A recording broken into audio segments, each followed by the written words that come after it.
Hello friends, అందరికీ నమస్కారం. Welcome back to our channel.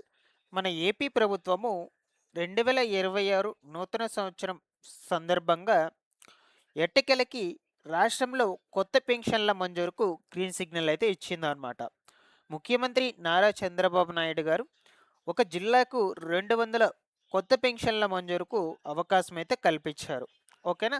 అయితే ఇందులో ముఖ్యంగా ఏ కేటగిరీకి చెందినటువంటి వాళ్ళకు ప్రాధాన్యత ఇవ్వబోతున్నారు? ఎవరెవరు దరఖాస్తులు పెట్టుకోవచ్చు? ఎలా పెట్టుకోవాలి? ఎక్కడికి వెళ్లి పెట్టుకోవాలి? కావాల్సినటువంటి డాక్యుమెంట్స్ ఏమిటి? ఏ తేదీ నుంచి దరఖాస్తులు మొదలవబోతున్నాయి? ఈ వివరాలన్నింటి గురించి మీకు క్లియర్‌గా చెప్తాను గాయ్స్. తెలియనటువంటి వాళ్ళందరికీ కూడా ఇన్ఫర్మేషన్‌ని తెలియచేయపరచండి. సో, మీ యొక్క ఫ్యామిలీ మెంబర్స్ ఎవరైనా ఉన్నా కూడా ఇన్ఫర్మేషన్ గురించి అయితే తెలియచేయపరచండి. ఖచ్చితంగా యూజ్‌ఫుల్ అయ్యే ఇన్ఫర్మేషనే అండి. అలాగే ఫస్ట్ టైం ఛానల్‌ని చూసేయడానికి వచ్చినటువంటి వాళ్ళందరూ కూడా ఛానల్‌ని సబ్స్క్రైబ్ చేసుకునేసి పక్కనే ఉన్నటువంటి బెల్ ఐకాన్‌ని క్లిక్ చేసి ఆన్‌లో అయితే పెట్టుకోండి.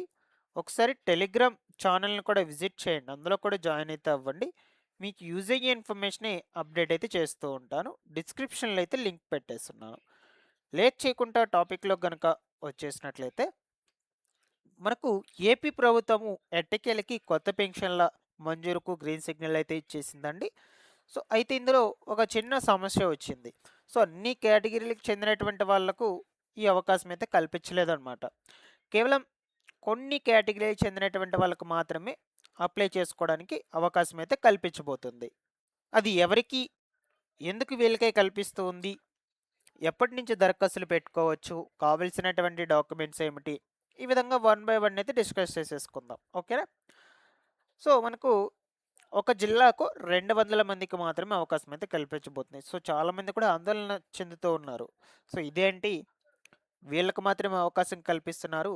అది కూడా 200 మందికి మాత్రమే అవకాశం అయితే ఇస్తూ ఉన్నారు. రిమైనింగ్ వాళ్ళ పరిస్థితి ఏంటి? మాకు అవకాశం అయితే ఇస్తారా? ఇవ్వరా? మాకు దరఖాస్తు ప్రక్రియలు ఎప్పుడు మొదలుపెడతారు?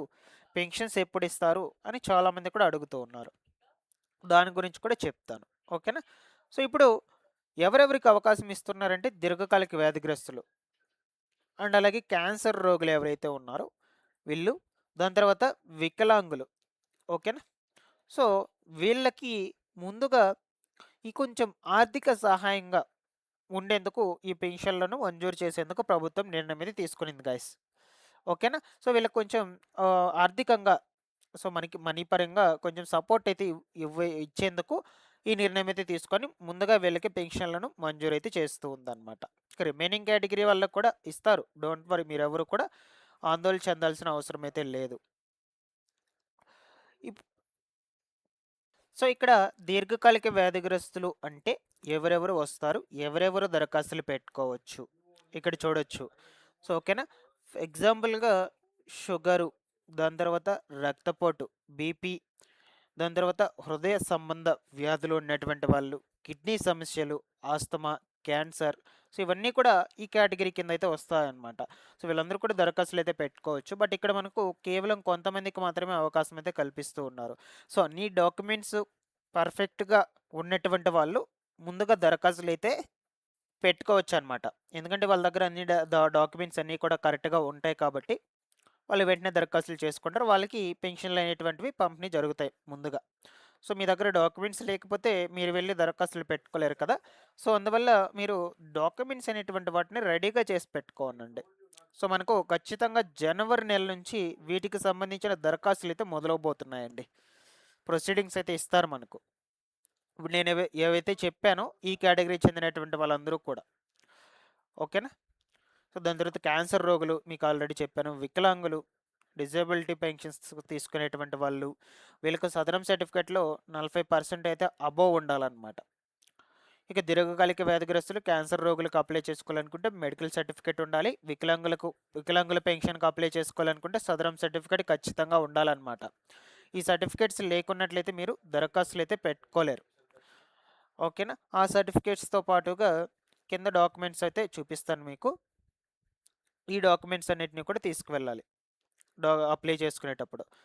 అప్లికేషన్ ఫాము అక్కడైతే ఇస్తారు. గ్రామ వార్డ్ సచివాలయంలో, no problem. Aadhaar card, ration card, caste certificate, income certificate, Sadarem certificate, medical certificate. So, మీ దగ్గర మెడికల్ సర్టిఫికేట్ లేదు అంటే ఈజీగా మీ దగ్గరలో ఉన్నటువంటి గవర్నమెంట్ హాస్పిటల్‌కి వెళ్లి అక్కడ అప్లై చేసుకుంటే అప్లికేషన్ ఫిల్ చేసి వాళ్ళైతే సర్టిఫికేట్ అయితే ఇస్తారు. సర్టిఫికేట్ వచ్చేసి ఇలా అయితే ఉంటుందండి. ఇది సింపుల్. బట్ సదరం సర్టిఫికేట్ రావాలి అంటే స్లాట్స్ రిలీజ్ చేస్తారు ప్రభుత్వ అధికారులు ఫస్టు. సో, ప్రభుత్వం నుంచి స్లాట్స్ రిలీజ్ అయినప్పుడు మీరు వాటిని బుక్ చేసుకొని దాని తర్వాత వెరిఫికేషన్స్‌కి వెళ్ళి దాని తర్వాత మీకు సర్టిఫికేట్ అయితే వస్తుందండి. అది కూడా అర్హులైతేనే. అనర్హులైతే సర్టిఫికేట్‌ని ఇవ్వరు. సో, ఈ ప్రాసెస్ మొత్తం జరగాలి. సదరం సర్టిఫికేట్ గనుక మీరు పొందాలి అనుకుంటే. బట్ మెడికల్ సర్టిఫికేట్ వచ్చేసి మీరు గవర్నమెంట్ హాస్పిటల్‌కి వెళ్తే అక్కడ ఇస్తారనమాట. No problem. సో, ఈ డాక్యుమెంట్స్ అన్నిటిని కూడా రెడీగా పెట్టుకోండి. మనకింకా ప్రొసీడింగ్స్ ఇవ్వలేదు. ఖచ్చితంగా జనవరి నెల మొదటి వారం నుంచి అప్లికేషన్స్ స్టార్ట్ అవుతాయి. ఎందుకంటే ముఖ్యమంత్రి నారా చంద్రబాబు నాయుడు గారు ఆల్రెడీ మనకు గ్రీన్ సిగ్నల్ అయితే ఇచ్చేశారు. చెప్పేశారు ప్రభుత్వాధికారులకు, ఈ జిల్లాల కలెక్టర్లకు సంబంధించి మంత్రులకు వీళ్ళందరికీ కూడా. అందువల్ల ఖచ్చితంగా దీన్ని అమల్లోకైతే తీసుకువస్తారు. బట్ ముందు ముందు రోజుల్లో కూడా నేను మీకు అప్డేట్ అయితే అందజేస్తూనే ఉంటాను గైస్. మీరెవరు కూడా టెన్షన్ పడాల్సిన అవసరం అయితే లేదు. సో, ఇందులో ఏమైనా డౌట్స్ ఉన్నా కూడా కామెంట్ సెక్షన్‌లో అడగండి. Thanks for watching this one.